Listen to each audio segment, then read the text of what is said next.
Tiny homes are cramped, they're overpriced, they're not practical, and you have to use a bucket as a toilet, right? In your search for answers on your big questions on tiny homes, you probably have came across some of the myths. Let's clear up the confusion to the top tiny home questions by debunking some of the myths about tiny homes.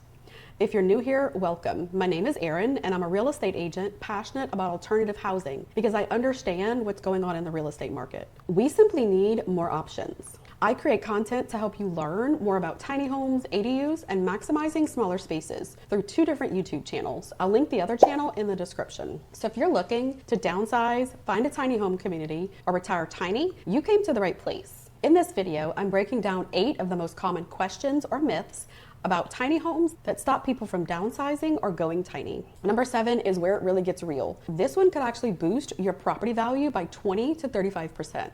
Let's dive in. The first myth, tiny homes are always off-grid. There's a big misconception that tiny homes are always parked in the woods with solar panels and they're just completely off-grid. In reality, many tiny homes are connected to city utilities like the water, the sewer, electricity, just like any other house. The park model tiny home is actually a perfect example of one that is not off-grid. It connects to regular utilities just like any house would. The second myth, tiny homes don't have real bathrooms or kitchens.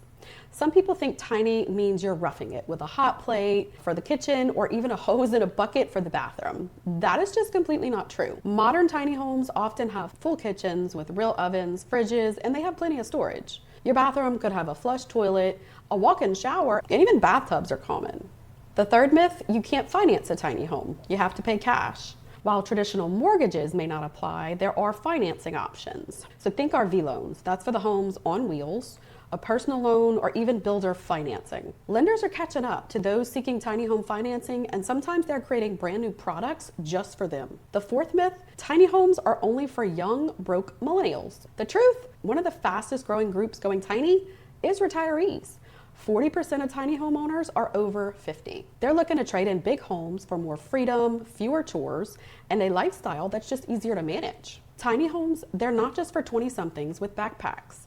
They're for anyone who wants less stress and more life. Myth number 5, all tiny homes are on wheels. You've probably seen a ton of the YouTube tours with tiny homes on wheels, but that's just one of the kinds. Tiny homes can be built on a permanent foundation. They can be added as an ADU, like a garage conversion, or in the backyard. In fact, tiny homes come in more shapes and setups than people actually realize. Myth number 6, tiny homes feel cramped and uncomfortable. So it's not about the square footage, it's about the design and how the space is used. So things like lofts, storage stairs, sliding doors, multi-use furniture, that can actually turn your space into something that feels bigger. When you start adding windows, natural light, and a good layout, you're just not gonna miss that extra space. I've seen tiny homes with more kitchen cabinets than in some traditional homes. Myth number 7, tiny homes don't hold value. A lot of people assume tiny homes are like RVs and they just lose value over time. So yes, if it's on wheels, you're parked in your cousin's backyard, that might be true. But here's the truth. When a tiny home is legally built on a foundation or added as a backyard ADU, it can actually add value. In some cases, some homeowners see 20-35% boost in their property value after adding